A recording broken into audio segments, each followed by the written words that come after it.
Muy buenos días, estimados estudiantes. Vamos a dar por iniciada la clase número 3, correspondiente a Introducción y Diseño del curso 171. Esta clase corresponde al día 16 de diciembre de este año. El tema que veríamos nosotros ahora va a ser el recorrido histórico de la metodología. Anteriormente, en la clase vimos el método de proyecto. Ahora vamos a ver qué es lo que ha pasado, ¿no es cierto?, con este método de proyecto durante este tiempo. ¿No es cierto? Y vamos a hacer un recorrido viendo cómo ha ido evolucionando.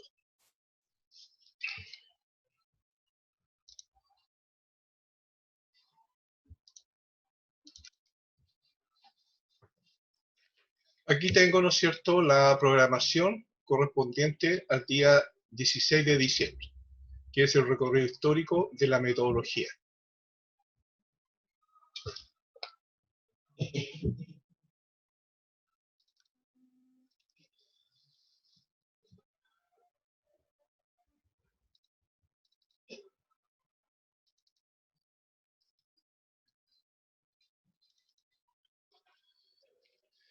Este recorrido histórico corresponde a 11 diapositivas que son las que vamos a ir viendo a continuación.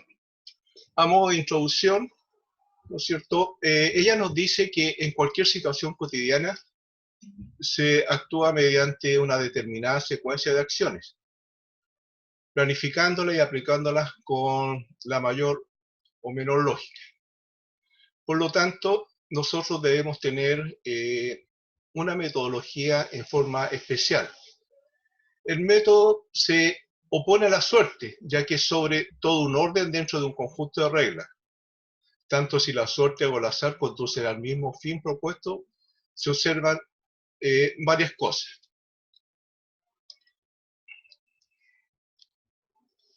Primero que nada tenemos una cuestión terminológica, ¿no es cierto?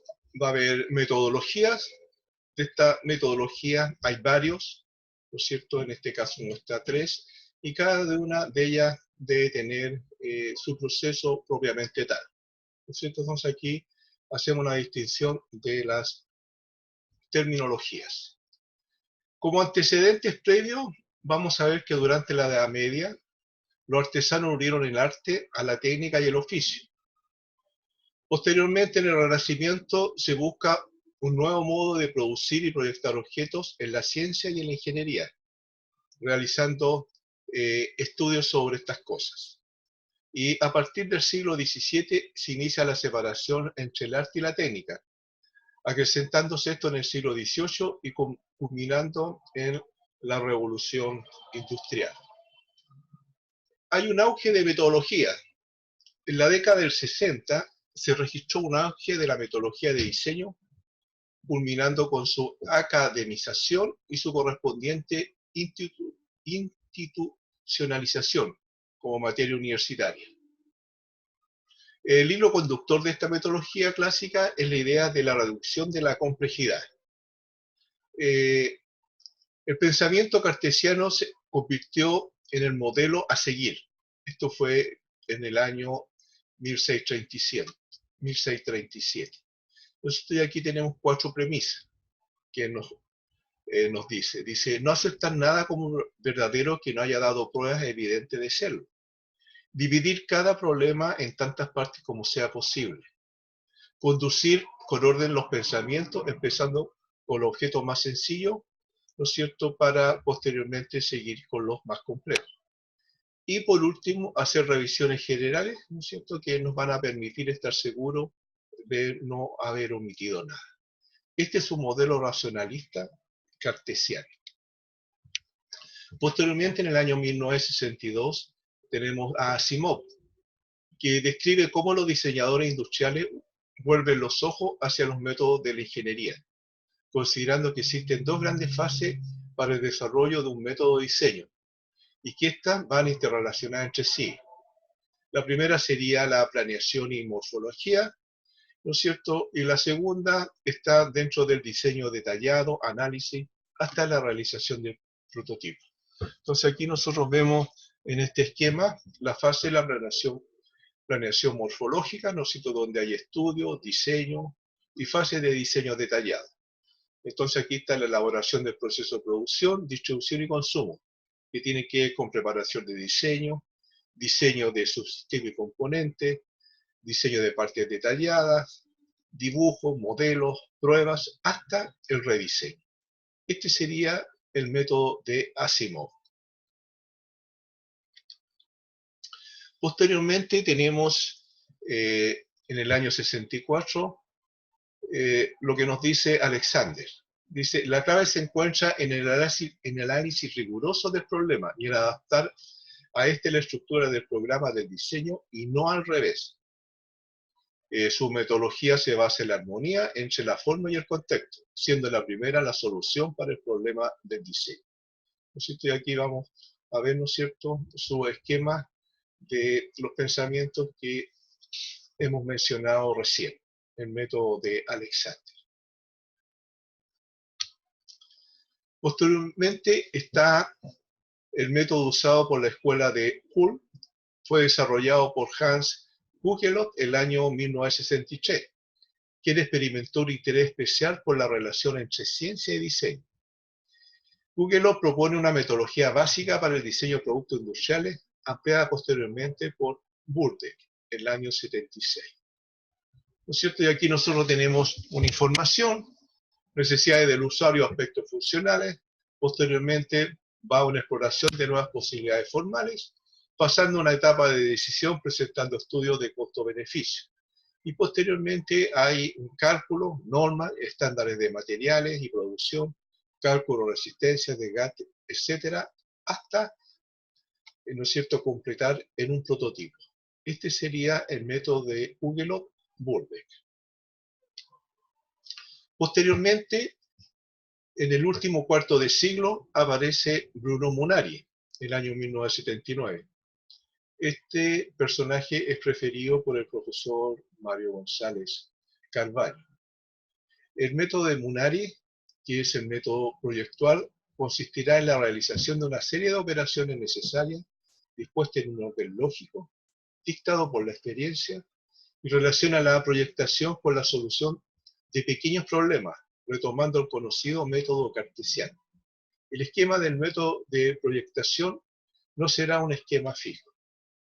Aquí tenemos, ¿no es cierto?, un esquema que sería el problema, recopilación y análisis de datos, límite por razones, estudio de material y tecnología, disponibilidad de las tecnologías, creatividad, elaborar una síntesis y posteriormente va a una experimentación, pruebas, ensayos, modelos, analizar los detalles y llegar al prototipo, una verificación, los dibujos constructivos propiamente tal y, ¿no es cierto?, van a conllevar a una solución del problema. Este sería el método de Bruno Munari, ¿no es cierto?, personaje, ¿no es cierto?, que se da a conocer en el año 1979. Posteriormente tenemos otras propuestas para una nueva metodología de diseño. Dice, han aparecido nuevas orientaciones que proclaman un paso, ¿no es cierto?, de las ciencias naturales a las filosóficas. Las nuevas tendencias del diseño aplican cada vez más métodos semióticos, que están compuestos por signos, y hermenéuticos, que serían son interpretativos.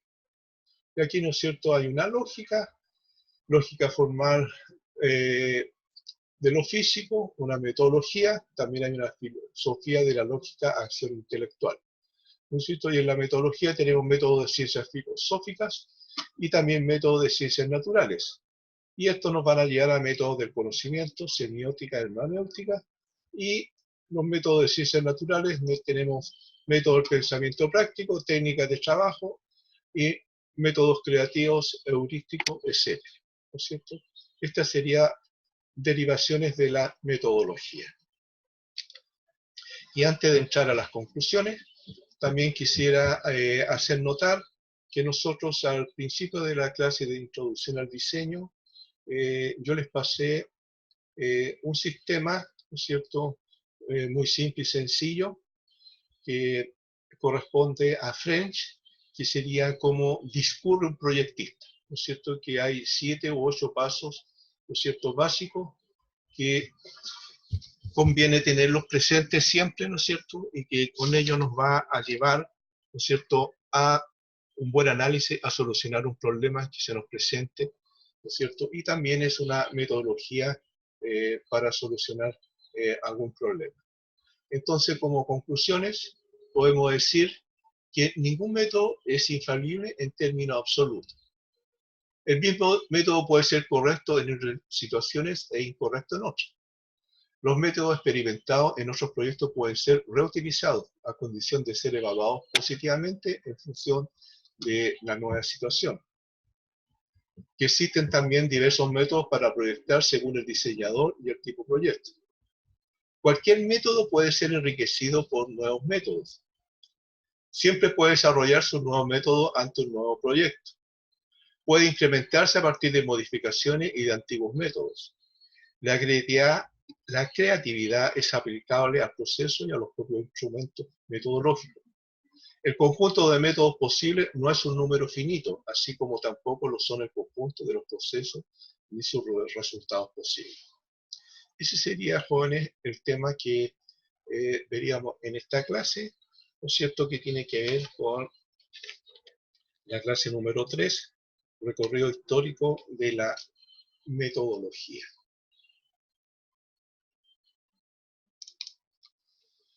Es de esperar que, ¿no es cierto?, esto que les he planteado sea de gran utilidad, ¿no es cierto?, para que ustedes puedan leer estos apuntes, ¿no es cierto?, que están en el aula virtual y les ayude a comprender mejor los temas tratados.